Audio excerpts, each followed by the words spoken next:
Mr. Buffett, I know that you read lots and lots of annual reports, and I'm curious what you are reading for, if you would share that with us.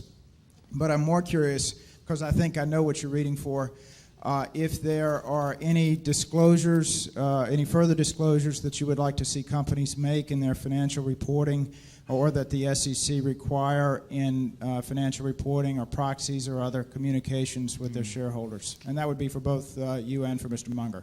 Yeah, the main thing that they can't mandate in annual reports, I really like to have, I like to know as much as I can about the person that's running it and how they think about the business and what's really going on in the business. In other words, I would like to have a report that would be identical to what if I owned half of a company but was away for a year and I had a partner who owned the other half. When I came back, that he would tell me about what had taken place during the past year and what he foresaw coming up and all of that. That is what I think the purpose of the report is. Now, the SEC mandates a lot of information, and some of that is helpful, but there's an intent behind the report. I mean, if it's a sales document, I'm less interested. I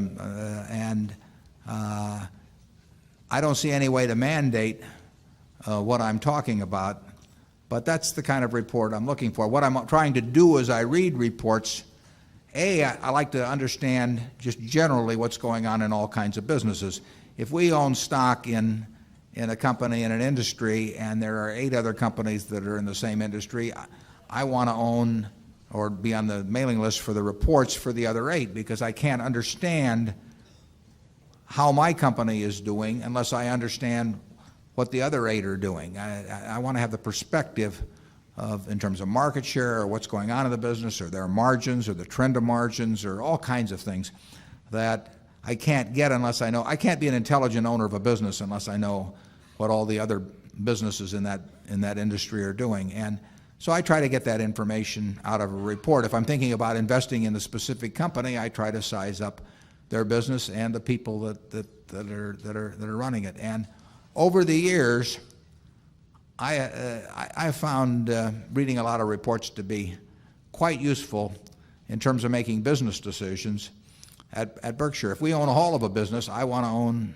shares in all of the competitors just to keep track of what's going on, and I want to be able to intelligently evaluate how our managers are doing that, and I can't do that unless I know the industry backdrop against which they're working. It's amazing, how well you can do in investing really with what I would call outside information. I find inside information, I'm not sure how useful that is, but outside information, there's all kinds of information around as to businesses, and you don't have to understand all of them, and you just have to understand the ones that you're thinking about getting in, and you can do it if you just, nobody will do it for you. You can't read, in my view, you can't read Wall Street reports and get anything out of them. You have to do it yourself and get your arms around it. I don't think we've ever gotten an idea, in 40 years from a Wall Street report, but we've gotten a lot of ideas from annual reports. Charlie? What I find is that it takes a long time to read the annual report, even if it's a comparatively simple business.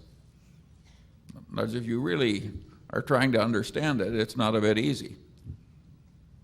Yeah, I would say that on average in a business we're really interested in, even though we know what to skip to some extent, what to read, I mean, it's going to be 45 minutes or an hour on a report, and if there are 6 or 8 companies in the industry, that's going to be 6 or 8 hours perhaps, and then there are quarterlies and a lot of other. I mean, the way you learn about businesses is by absorbing information about them, thinking it, deciding what counts and what doesn't count, relating one thing to another, and that's the job.